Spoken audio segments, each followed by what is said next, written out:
Welcome you to Uncle Mike's Outdoor Kitchen. I'm Uncle Mike, and this is the kitchen wherever we set up the coals, light things up, and get something cooking. I have a lot of fun with it. I like to share what I've learned. And what I'm going to talk about today is two things. Number one, whatever y'all want to talk about. And number two, I'm going to tell you how I do things. That doesn't mean there's not more than one way to do things. So if I say something that may be in conflict with something you've learned before, you're welcome to challenge me on it. We can talk about it. There's different approaches, and whatever works for you is the right approach to take as far as I'm concerned. So I'd like to hear, what kinds of questions do you all have? Yes, sir. Have you ever put soap on your cast iron? Okay. Another question over here. How long do you bake biscuits in yours? Question, yes ma'am. Your gear, I like your Okay, we'll talk about gear. Great. I'm going to pretend that folks know absolutely nothing about anything, just so we're on an even field here, just to you. What's happening behind the screen here is I've got a couple of pots that are fixing something that's going to be great for anybody who's diabetic and interested in going into a pre-terminal coma, or a sweet if you like the sweet kinds of things. And we'll have some samples in just a few minutes. So if we're starting off from the beginning, pretending that you know nothing at all in cooking, I want us to talk about some safety things for starters. First off, you may have noticed I'm wearing gloves. I've learned a long time ago it's a whole lot better to have singed and messed up nasty gloves than to have your hands in that same condition. These heavy leather gloves are perfect for anything I need to grab. I can grab a lid of a Dutch oven and take it off, as long as I'm not trying to hold it real long if it's got coals on it, and still be able to do that. I can grab hot pots, I can grab anything I need with these heavy gloves, and their real protector is probably my number one most important piece of gear. There's going to come a point in your cooking that you're going to have hot coals and a hot lid, and you're going to need to open up that oven. So how do you get the lid off of your oven? Well, there's a device that's cleverly referred to as a lid lifter. Lid lifters don't have to be fancy. I saw a guy one time use an old army entrenching tool as a lid lifter. I've seen folks use a claw hammer, just something to hook underneath the lid and lift it up. All you need is something to keep that lid from burning your hands. This is just a heavy gauge wire one that somebody made, and it's great. It does everything I want, except sometimes it doesn't stay stable. And unless you want to add a high degree of mineral content to whatever you're cooking, you're not going to want that to happen. You're going to dump ashes. For just a few bucks, you can buy a lid lifter that's got a crossbar that will give you a greater amount of stability. And this particular lid lifter is one that uses gravity. This bottom part goes underneath the handle. When you lift it, it locks in. And the tripod of bars at the bottom give a good grip on the lid. So I can take this one, and it's not going to go anywhere except where I want it to go. Why would you do that? Well, if you're cleaning coals off, if you want to get your coals off of it, and you want to get the ashes off of it, there are times you may want to invert it. Now, when you take that lid off of the oven, you've got to put it somewhere. You can set it on the ground next to where you're working. So most folks don't really want to have a lot of dirt and grass and leaves in their food. And so for that, some sort of a stand that you can place your lid on.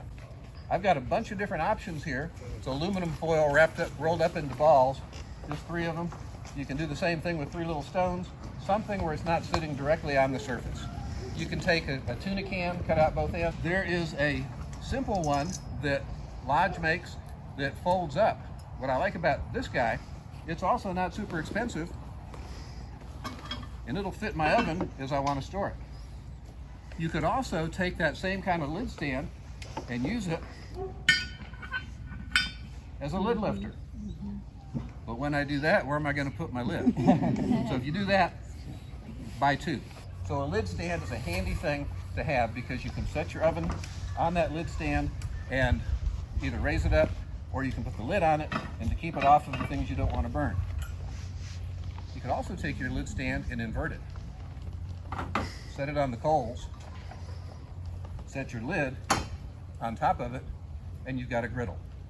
And so it's a little bit concave, so if you're cooking eggs, they're not going to go off the edge unless you just go nuts. But that will give you an extra piece of cooking gear without having to load more in. Put a lot of coals underneath it, put your lid on upside down with a ton of coals on top, then with your good heavy gloves, lift it off when your pizza's done, you've got a pizza oven, and you've done that in such a way that you can easily slide that pizza off, and that's one other thing you can do with it.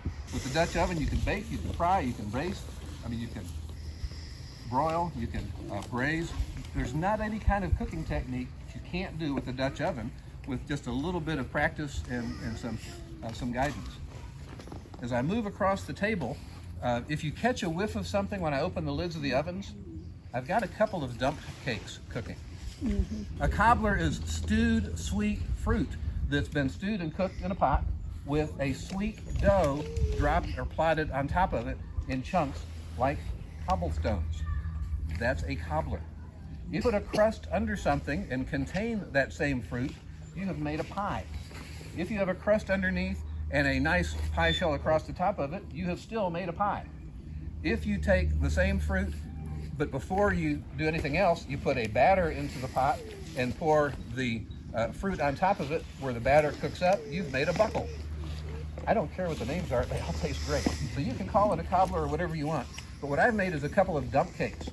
And a dump cake is nothing more complicated than dumping some fruit, dumping some cake, and dumping some sort of a liquid into your pot. But I'm nearly certain that there's not any type of dairy product in here. So these dump cakes that I'm making today are pie filling, cake, and then the liquid that I'm putting on top is Sprite. You can also take butter and slice it real thin, put a stick of butter thinly sliced around the top of it. Well, that's rich and delicious. This particular way I'm doing it right now, though, is one that I'm able to share with some of my friends that aren't eating anything from critters. So if you're on a vegan diet, you should be pretty good on this. Cake, pie filling, and some sort of liquid. I use Sprite, you could use Dr. Pepper, you could use Coke, any kind of liquids you want, and you will find something I think that you'll be pleased with the results. When you're cooking in a Dutch oven, or any cast iron for that matter, cast iron care is a question that comes to people's minds. How do you take care of your cast iron? How do you clean it up? So if you take your Dutch oven, you get the food chunks out of it you had in there, rinse it out to get anything sticky out of it, heat it up until everything is dried out, you're done. Now, how do you get the sticky stuff off? Well, one way is to scrape it with something like this. Another way is to take one of these chainmail scrubbers. If you're not familiar with these are a lot of fun. They can break things loose without breaking the seasoning on your cast iron apart. Or you can simply get a good scrub brush to clean it up. I'll put some water in the pot and just rinse it out. And many times just use my hand if it's not hot at that point, and rinse it out, wipe it out good, and then heat it up to that point where the steam all evaporates and it's way beyond anything that any kind of creepy crawly can survive. The question of soap comes up on cast iron. Years ago, soap was made by taking lye and fat, mixing it together, making a lye soap. Lye is a very caustic chemical.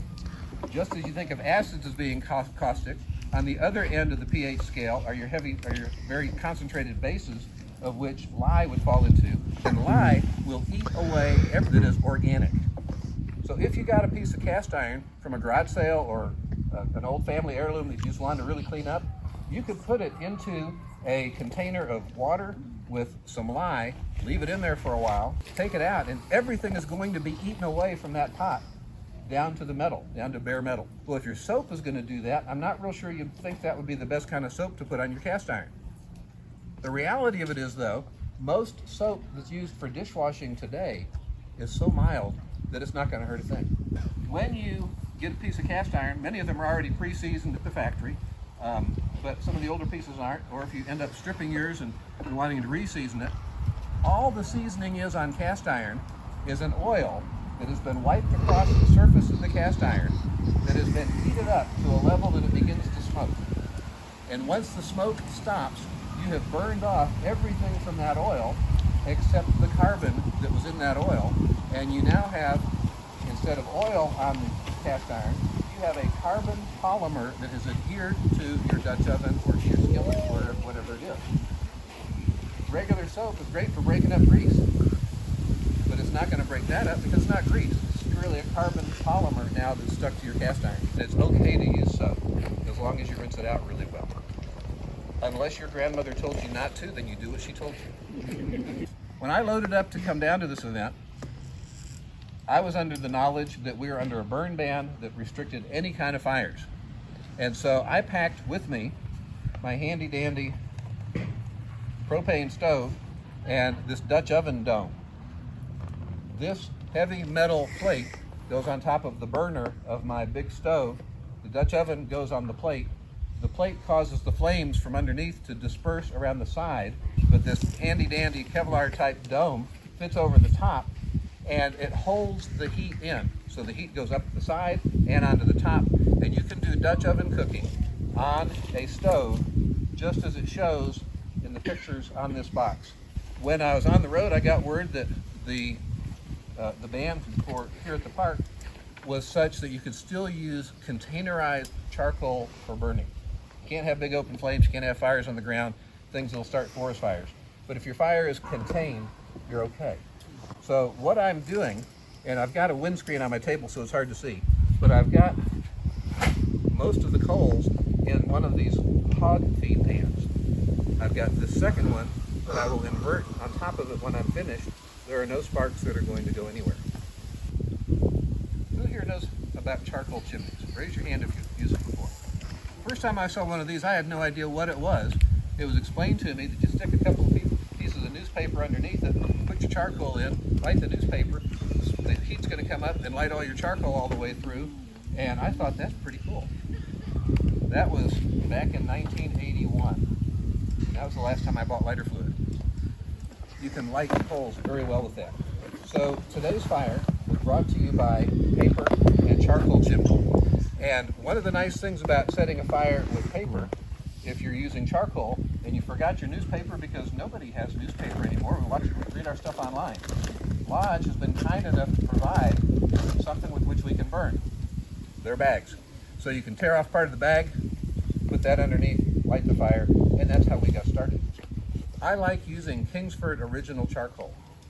There's some fancy charcoals out there with great wood chips and flavors and aromas that make absolutely no difference on your Dutch oven because your food is completely sealed in and you're paying extra money for something that is not going to give you any extra benefit. For me, I can light a chimney of charcoal with the Kingsford brand charcoal and use that for cooking and know that I've got a good 45 minutes to an hour of productive heat out of my coals. I can also use wood coals. We've also talked about propane if we had to go that route. So charcoal chimney is great for getting our fires started. Once your fire's started, you got to do something with those coals. And as much as I like my gloves, my next favorite device that I have is my long-handled tongs. Because with these, I can grab coals and move them wherever I want to and get them placed properly for the amount of heat that I want or whatever it is that I'm trying to accomplish. Once I'm cooking, the coals cook down and they're covered with ash. The ash on the coal actually insulates the coal and keeps some of the heat from getting to your cast iron. The little shovel that's got some holes in it, in my case this is sufficient, I can shovel up my coals, shake the ash out of it a little bit, and replace them and have an extended period of heat coming out of my coals. I've also got another shovel in between the two. I can shovel and move a lot of coals quickly. So you don't have to have these things, but they're handy gadgets for me to use as I'm cooking. When I cook with cast iron, I will just put the meat or the vegetables or the dessert directly in the cast iron just as it is. Usually I'll spray it down with some sort of a can of vegetable oil. I'll usually put some kind of oil on the pan, food will go straight into it. Or parchment paper liner into my pot. Lodge makes these. It is the exact same parchment paper that comes in this big old roll. I like parchment paper when I'm baking biscuits because if I need to get them out quickly before I burn the bottom, I can have the biscuit sitting on the parchment paper, or cookies, grab the parchment paper, lift it up, and get it off of that cast iron. Cast iron is a wonderful retainer of heat. That's why it does such a great job of cooking. Now, it may not heat evenly. It may take a while to get completely hot, but it will retain that heat for a long time. And so if you can lift it out, whatever it is you're doing quickly to stop it from burning, that's helpful. Likewise, if we're fixing a lot of something, we like to take crescent rolls and little smoky sausages and roll them up and make pigs in a blanket. And when we do that, we usually make a lot of them and then stick some in a Ziploc bag for the next day, maybe some in the freezer for later in the week.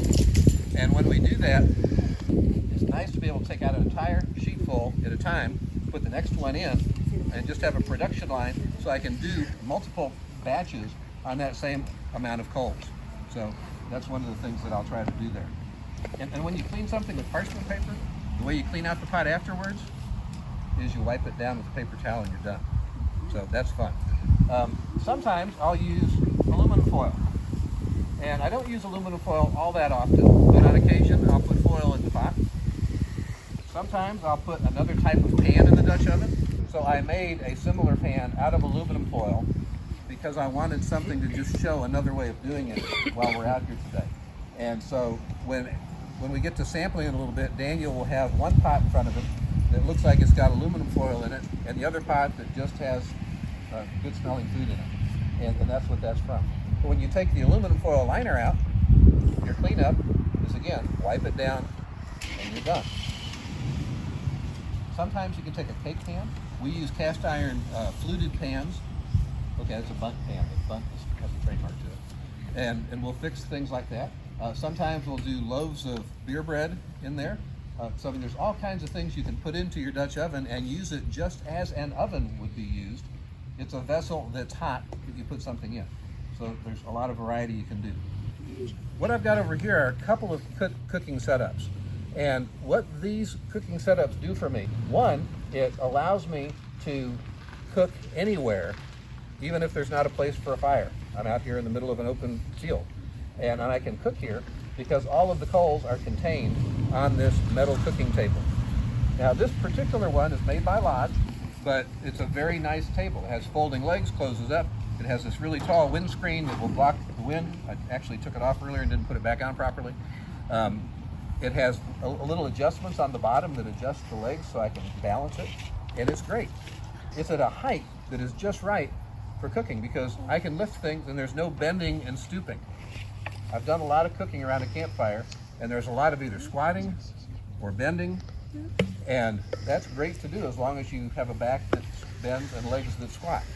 And so it's nice to have a surface that's up a little bit higher. So Lodge has this very nice one. Camp Chef makes a table that I absolutely love. We have a couple of those.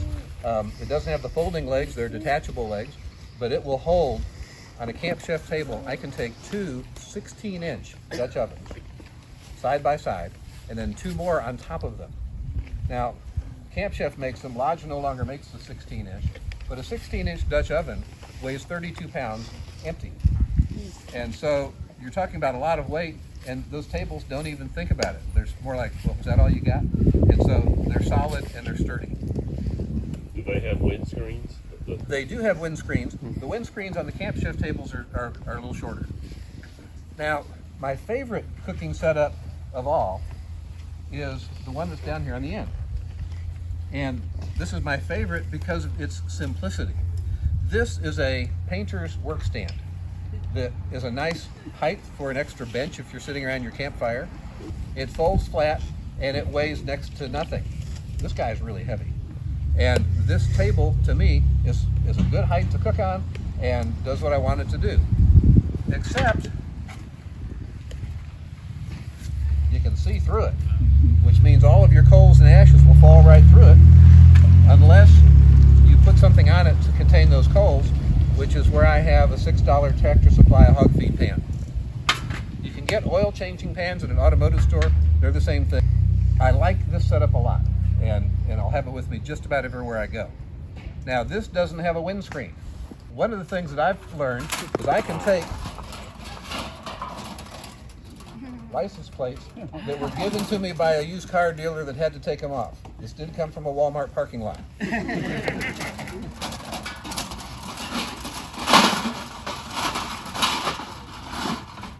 And now I have a windscreen that will both keep the wind from it and contain my heat a whole lot better. And so it's just one more way to help with the cooking process. When you're baking something, baking is a process of heat that is completely surrounded. Now, if I'm frying something, obviously the heat comes from below, but with baking, you've got heat that completely surrounds it. And so you want to make sure that you bake and cook evenly. Well, Well, the cast iron holds the heat. The air doesn't hold the heat as well as the cast iron does. And so if you're baking something, the bottom of your pan is going to become hotter and hold that heat longer than that which is on the top. And so you do run a risk of at some point having a problem with your burning the bottom of your item before the top is cooked if you have too much heat on the bottom. So baking typically requires about twice as much heat on top as on the bottom. Or you can bake things about half the time, remove the bottom from the heat, leave the top on it to continue cooking, and that will help as well. My very best suggestion on biscuits is to buy some really cheap store-bought biscuits that you don't care about and just practice and burn the heck out of them. And practice with your temperature control until you're at a point where you've got a confidence level that it's going to do what you want it to do. Those of you that cook with recipes at home and you're fixing something that is going to go in the oven, what's the most common size casserole dish that you would be called upon to use? 13. Heard a couple of different numbers. I'm going to go with the 9 by 13. 12 by 8 is another one that's pretty common.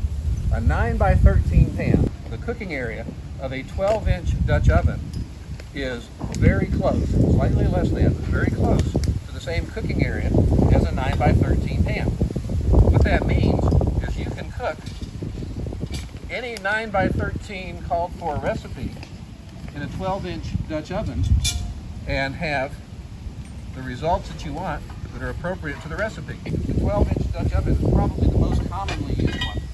It's good for feeding a family of 6, if you were to go that amount. I've got 3 different size ovens that we're looking at today. This is a 12-inch. You'll see a 14-inch in a little bit, and this is a 10. Or described another way, 4-quart, 6-quart, and the 10 that I'm using is an 8-quart. Some companies have 2 different depths of pots. Some we call it a shallow and a deep. The deeper one of the 10 is going to be a 5-quart, 8-quart, and 10-quart on the 14-inch Dutch oven. If you're looking at that same baking, what's the most common temperature that you're going to put that cake or casserole in the oven at? I've heard 375, I heard a 400, and I heard a 350. Depending on the recipe, you're right, you're going to vary somewhere in there. Most of your cooking can be done at 350 degrees. To get 350 degrees in a Dutch oven, you've got to know how many coals you have to have, you've got to know what the outside air temperature is. There's some factors to consider. I don't do any of that. What I learned a long time ago is that you could go to the books sold by the companies that sell Dutch ovens or the websites that say, take your pot size, double it, and that's the number of coals you need. You put so many on top, so many underneath, and then I could never remember what that was. What I learned is that there's a process called the Dinwiddie ring method. Dinwiddie is the name of the guy that used it most commonly. And it's a method of taking your coals and putting them in a ring around the lid of your Dutch oven. If you put a ring of coals around the lid of your oven and a similar ring around the base of your oven, you're going to get to about 325 to 340 degrees, depending on your outside temperature. I actually tell myself that's 350, and I use that. To get to 350, I'm going to put a couple of more coals. Some will say that you can add another 25 degrees of heat for each coal you put on. I'm not sure about that. But it's one to practice with. So I can put a couple of more coals on the top if I want to get to that 375. If I want to get to 400 degrees to do the 400 recipe, which I heard somewhere, I might put another ring around the inside on the lid. And so I don't count coals anymore. And what's nice is I may cook with 10, a 12, a 14, a 16, and I treat them all the same way. I put a ring around the outside, a ring around the base. If I'm not using charcoal and I'm using wood out of my campfire, I can get the same result by a ring around the top and a ring around the base. And so I don't have to get into getting too complicated on that and still have pretty good results. I promised that I would give you some recipes and some simple things to make if you were so inclined to try it out. We've looked at the dump cake. You'll get to actually look at it up close and personal in just a minute. And so that's one. When my kids were growing up, they had terrible diets because mom and dad were poor examples. And so we were convinced we needed to add vegetables to their diets. And so we said to my daughter, you have to pick a vegetable. And we're going to have that vegetable one day a week. And on that day, everybody in the family has to eat that vegetable. I said to my son, Chris, you're going to have to pick a vegetable, the same scenario. So my daughter picked broccoli because she could take that broccoli and cover it up with cheese where there was not an ounce of green left showing, and she felt like she was winning. She's in her mid-30s now, and she still eats her broccoli that way. My son learned that my daughter hated Brussels sprouts. So being the loving brother that he is, for his vegetable, he picked Brussels sprouts. Are there any fans of Brussels sprouts out there? That's more hands than I see most of the time. We have found that if we take Brussels sprouts and about a package of bacon, what do they come, 11, 12 ounces? I always call it a pound of bacon, but it's not really. So whatever a package of bacon is, and I chop that up into sections about an inch. I put it in my 12-inch Dutch oven. I cook up the bacon to the level of consistency that I want. Then I dump my Brussels sprouts into the pot. I salt and pepper it, stir it around till there's bacon grease on everything, put the lid on it. When I cooked the bacon, all the heat was underneath. So when I put the Brussels sprouts in, I take the pot, set it to the side, make that ring around the bottom, take the extra coals, make a ring around the top. About 30 minutes in, I'm giving it a stir, maybe 20 minutes because I'm not patient. And then another 20 minutes or so in, I've got Brussels sprouts that will melt in your mouth, sweet and delicious. Same thing with olive oil, so if you don't want to use bacon, it will do the same thing and create a delicious vegetable for you. The other vegetable that we've had a lot of fun with is carrots, especially those little miniature carrots that aren't really miniature carrots, they're big ones they put on a lathe. Well, those little tiny carrots, or slices of carrots, or shredded carrots, either way, put the carrots into your pot, and then sprinkle the top of that with basil. If I'm using dried basil, I just about cover it. If I'm using fresh basil, I'll cover it, stir more in, then cover it again. Put it on the coals, ring on the bottom, ring on the top. Again, 20, 25 minutes in, give it a stir, another 20 minutes, and it's melt in your mouth, sweet, delicious carrots. That works.